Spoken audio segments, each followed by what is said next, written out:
বন্ধুরা তোমাদের YouTube channel GK ম্যানেতে তোমাদের স্বাগত। বন্ধুরা তোমরা অনেকেই জিজ্ঞেস করছিলে যে মিসলিনিয়াস যে পরীক্ষা, সেই মিসলিনিয়াস পরীক্ষার জিকে যে টপিকগুলো, যেগুলো 50 নম্বরের যে ডিসক্রিপটিভ টপিকগুলো থাকে, সেই টপিকগুলো কীভাবে পড়বো, তো তার জন্য আমরা একটা ইবুক তৈরি করেছি। এখানে তোমরা সেই ইবুকটার আমরা রিভিউ দেবো, যে ইবুকটাতে কী কী আছে, এবং তার সাথে আরও দুটো ইম্পর্টেন্ট যে আপডেটস সোশ্যাল মিডিয়া থেকে আমরা পেয়েছি, তো সেগুলো তোমাদের সামনে তুলে ধরবো।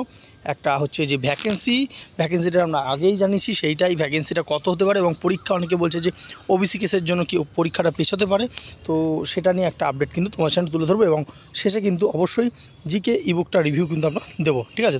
তো দেখো, তোমরা জানো যে পিএসসি যে প্রাক্তন কর্তা ছিলেন তিনি নীলাদ্রি স্যার, তো তিনি কিন্তু এটা জানিয়েছেন। তো এই যে সোশ্যাল মিডিয়া থেকে এগুলো কিন্তু ঘুরছে, দেখতে পাচ্ছ।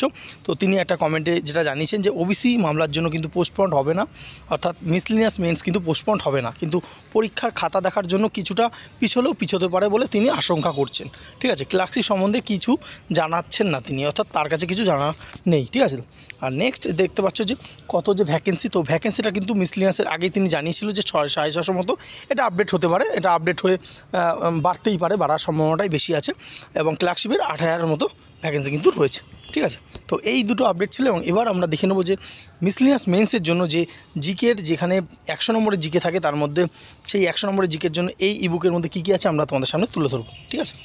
আচ্ছা দেখো, মিসলিনিয়াস মেন্সের যে পরীক্ষা, তার জন্য কিন্তু আর বেশি দিন বাকি নেই, তো তার জন্য প্রিপারেশান তোমাদের নিতে হবে। তো এখানে দেখতে পাচ্ছ মিসলিনিয়াস মেন্সের যে ইবুকটা, এখানে কিন্তু 60+ যে বাছাই করা সাম্প্রতিক ঘটনাবলী এবং রিলেটেবল যে সমস্ত টপিকগুলো মিসলিনিয়াস পরীক্ষার জন্য গুরুত্বপূর্ণ, সেগুলো কিন্তু এখানে তুলে ধরা হয়েছে, ঠিক আছে?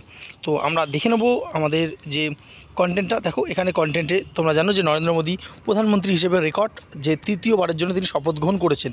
তো বিজেপির একক সংখ্যাগরিষ্ঠতার পর এটি জোট সরকারের নেতৃত্ব দিচ্ছেন, ঠিক আছে? অর্থাৎ বিজেপি কিন্তু এতদিন একক সংখ্যাগরিষ্ঠতা ছিল, কিন্তু এখন কিন্তু তারা একক সংখ্যাগরিষ্ঠতা নেই, একটা জোট সরকারের নেতৃত্ব দিচ্ছেন। তো 2024 সালের যে সংসদ নির্বাচনের ফলাফল বিশ্লেষণ করে তার গুরুত্বপূর্ণ ঘটনাবলীগুলো আলোচনা করো, এরকম টাইপের কিন্তু প্রশ্ন।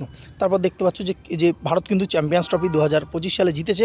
তো ভারত কীভাবে নিউজিল্যান্ডকে পরাজিত করেছে তা বিস্তারিতভাবে আলোচনা করো। এরকম করে কিন্তু প্রশ্নগুলো থাকে, 20 নম্বরের বা 15 নম্বরের কিন্তু ডেসক্রিপটিভ প্রশ্নগুলো থাকে। তো এরকম করে কিন্তু এখানে দেখতে পাচ্ছ প্রচুর যে টপিক কিন্তু এখানে রয়েছে।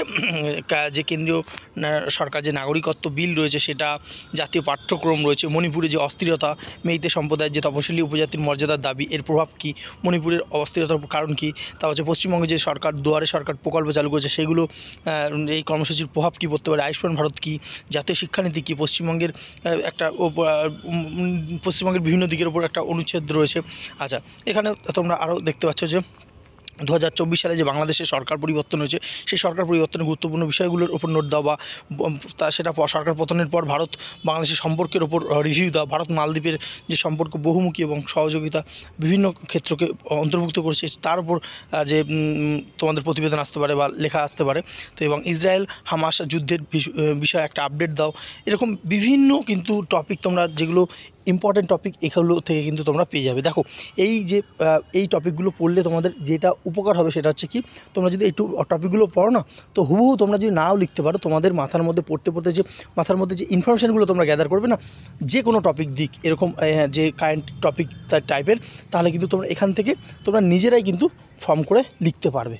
অর্থাৎ যদি তোমরা বেশ কিছু টপিক তোমাদের গোছায় করে এক জায়গায় দিয়ে দিয়েছি, এগুলো তোমরা পড়লে যদি আনকমন টপিকও আসে, তাও কিন্তু তোমরা পারবে, ঠিক আছে? তো এখানে দেখতে পাচ্ছ প্রচুর কন্যাশ্রী থেকে শুরু করে পশ্চিমবঙ্গ সরকারের বিভিন্ন প্রকল্প, চন্দ্রযান 3 যে ভারতের যে সাফল্য রয়েছে সেটা রয়েছে, ঠিক আছে? কৃত্রিম বুদ্ধিমত্তা, যেটা এআই নিয়ে একটা বিরাট চলছে, সেইটা রয়েছে। 5G নেটওয়ার্ক ভবিষ্যতে কী কাজে লাগবে, এটা রয়েছে, ঠিক আছে? কিয়োটো প্রোটোকল, বিভিন্ন যে বিশ্ব উষ্ণায়ন কী, প্লাস্টিক দূষণ কী, এরকম করে কিন্তু প্রত্যেক কটা জিনিস, এমএসপি থেকে শুরু করে প্রত্যেক কটা জিনিস কিন্তু এখানে তোমরা পেয়ে যাচ্ছ, ঠিক আছে? তো এখানে তোমরা দেখতে পাচ্ছ মোবাইল ফোন যে আধুনিক সভ্যতার একটা অবিচ্ছেদ্য অংশ হয়ে উঠছে, এটা নিয়ে তোমার মতামত বর্ণনা করো। ভারতের ক্ষেপণাস্ত্র উন্নয়নের কর্মসূচি, বিভিন্ন জিনিস কিন্তু এখানে রয়েছে, ঠিক আছে? তো তারপর দেখতে পাচ্ছ ভারত যে $5 ট্রিলিয়ন অর্থনীতি হতে যাচ্ছে, এটা স্বপ্ন না বাস্তবতা, ঠিক আছে? নারী ও শিশু যে ক্ষমতায়নের ওপর একটা সুনিতা উইলিয়ামস পৃথিবীতে ফিরে এসেছেন, এ বিষয়ে তোমাদের একটা প্রবন্ধ লিখতে বলতে পারে, বা এই বিষয়ে যে কোনো কিছু বললে তোমরা যদি এইটা পড়ে রাখতে পারো, তাহলে কিন্তু গুছিয়ে একটা লিখতে পারবে, ঠিক আছে? তো এছাড়া মিসলিনিয়াসে কী দেয়, লিস্ট অফ বিভিন্ন অ্যাব্রিভিয়েশন ফুল ফর্ম দেয়। তো আমরা অ্যাব্রিভিয়েশনের একটা চার্ট পুরো আলাদা আলাদা করে ইন্টারন্যাশনাল অর্গানাইজেশনের chart, Indian government organisation chart, banking financial chart, economic থেকে শুরু করে ট্রান্সপোর্ট, হেলথ, প্রত্যেক কটা চার্ট কিন্তু এখানে তুলে ধরা হয়েছে। এবং তারপর যেটা আসে যে বিভিন্ন যে যোজনাগুলো রয়েছে সেই যোজনাগুলো কিন্তু আমরা তুলে ধরেছি, এবং লেখক আসে, বইয়ের লেখক, সেগুলো তুলে ধরা হয়েছে বিভিন্ন। সেখানে বাঙালি লেখক থেকে শুরু করে ইন্ডিয়ান লেখক, রিসেন্ট লেখক, সেগুলো রয়েছে। বিভিন্ন নৃত্য থেকে আসে, নৃত্যগুলো তুলে ধরা হয়েছে। বিভিন্ন যে কাপ এবং খেলোয়াড় যে সম্পর্ক থাকে সেগুলো কিন্তু তুলে ধরা হয়েছে। এবং সবথেকে গুরুত্বপূর্ণ যে প্রজেক্ট, তো ওয়েস্ট বেঙ্গল গভর্নমেন্ট এবং সেন্ট্রাল গভর্নমেন্টের যে প্রজেক্টগুলো রয়েছে দেখতে পাচ্ছ, এতগুলো ক্ষেত্রে, অর্থাৎ শিক্ষা, যুব ক্ষেত্রে, সমাজ কল্যাণ, নারী ক্ষমতায়নে, এগুলো প্রায় 100খানা কিন্তু প্রজেক্ট, এবং কত সাল, এবং এক কথায় যে সেটা কিসের সঙ্গে রিলেটেবল, যাতে তোমরা মনে রাখতে পারো। ঠিক আছে, তো এইভাবে কিন্তু দেওয়া হয়েছে। দেখো প্রথম প্রশ্নটা আমরা উত্তরটা একটু দেখিয়ে দিই তোমাদের। এখানে দেখতে পাচ্ছ যে নরেন্দ্র মোদী সরকার যেটা করেছে, এখানে দেখতে পাচ্ছ একদম পুরো একদম টাইপ করে করে দেওয়া রয়েছে, পুরো কলাম করে করে, যে বিজেপির একক সংগরিষ্ঠতা হারানো, কংগ্রেসের উত্থান, উত্তরপ্রদেশে বিজেপির বিপর্যয়, পশ্চিমবঙ্গে তৃণমূল কংগ্রেসের শক্ত অবস্থান, দক্ষিণ ভারতে বিজেপির মিশ্র ফল, তামিলনাড়ুতে বিজেপি যে শূন্য হয়েছে, মহারাষ্ট্রে মহাবিকাশ। ঠিক আছে, এরকম করে কিন্তু এইভাবে তুলে ধরেছে, এবং লাস্টে একটা উপসংহার রয়েছে। ঠিক আছে, তো বুঝতে পারছো একটা গোটা কম্প্যাক্ট কিন্তু নোটস এখানে তোমরা পেয়ে যাচ্ছ। ঠিক আছে, তো এই যে ইবুকটা এরমভাবেই কিন্তু তৈরি করা হয়েছে। তো আমরা দেখে নেব যে লাস্টের দিকে কিছু যোজনার পেজও আমরা দেখে নেব। আচ্ছা, এখানে দেখতে পাচ্ছ, দেখো যে কেন্দ্র সরকারের 50টা কিন্তু প্রকল্প, অর্থাৎ নাম দেওয়া রয়েছে প্রধানমন্ত্রী জনধন যোজনা, বছর 2014, এবং আর্থিক অন্তর্ভুক্তির জন্য ব্যাঙ্ক অ্যাকাউন্ট ও সেবা, অর্থাৎ পুরো একদম শর্টে করে দেওয়া যাতে মনে রাখতে সুবিধা হয়। ঠিক আছে, তো এখানেও দেখতে পাচ্ছ যে সবার ঘরে আলো, এটা পশ্চিমবঙ্গ সরকারের 2012তে পিছিয়ে পড়া জেলায় 100% গৃহে বিদ্যুৎ দেওয়ার জন্য এটা করা হয়েছে। ঠিক আছে, সমুদ্র সাথী 2024-এ মৎস্যজীবীদের জন্য মাছ ধরার নিষেধাজ্ঞার সময় 5000 মাসিক সাহায্য দেওয়া হয়েছে। তো এরকম এক কথায় লিখে দেওয়া হয়েছে, অর্থাৎ তোমরা মনে রাখতে পারবে এবং সালগুলো মনে রাখতে পারবে। তো এইভাবে কিন্তু এটা তৈরি করা হয়েছে। তো এর যে ইবুকটা, এই বুকটা থেকে তো আমরা ভিডিও করবই, এবং পাশাপাশি এই বুকটা যদি একবারে কেউ সংগ্রহ করতে চাও, এর জন্য কিন্তু এটা কিন্তু প্রাইসেবল করা হয়েছে। তো নিচে লিঙ্ক রয়েছে, সেই লিঙ্কে গিয়ে তোমরা এই বুকটা সংগ্রহ করতে পারো। আমাদের হোয়াটসঅ্যাপে তোমরা মেসেজ করতে পারো, সেখানে আমাদের যে স্টাফ বসে আছে তারা কিন্তু তোমাদের বলে দেবে কীভাবে তোমরা সংগ্রহ করবে। তো এই ছিল ভিডিওটা। ভালো লাগলে অবশ্যই লাইক করো, বন্ধুদের সাথে শেয়ার করতে ভুলো না। ধন্যবাদ।